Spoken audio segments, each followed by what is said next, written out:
Hi, I'm Noah, and I roast famous figures. Today is part 4 of my roast of Russian president, and a man seen here posing like a model in a commercial for hot chocolate with added fiber to relieve constipation, Vladimir Putin. Under Putin, opposition politicians, journalists, and activists have been jailed or died mysteriously and violently with disturbing frequency, such as when prominent Putin critic Alexander Litvinenko was killed via polonium poisoning.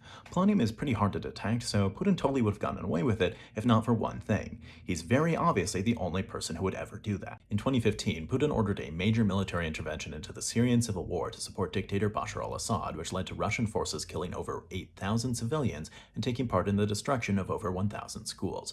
That's horrific, but I do at least see the logic for Putin destroying schools and killing civilians. If anyone should be threatened by people being peaceful and learning, it's him. According to the NGO Physicians for Human Rights, Putin and Assad attacked hospitals and medical facilities 266 times during the Syrian civil war.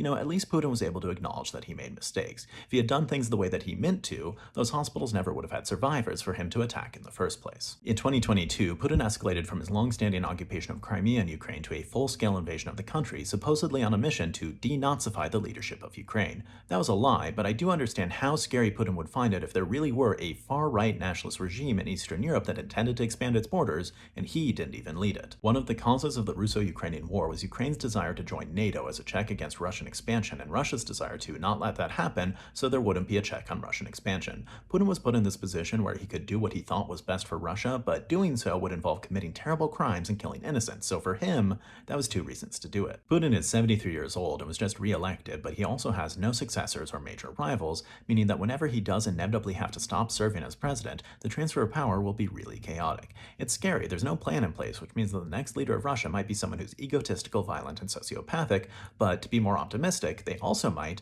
be nothing like Putin. Alright, please consider donating to help the family that I sponsor in Gaza. If you'd like to support me or watch bonus videos, please check out my Then let me know who else to roast, and join me next time for part 2 of my roast of first US president and a man who looks like a magician whose doves flew out before they were supposed to, George Washington.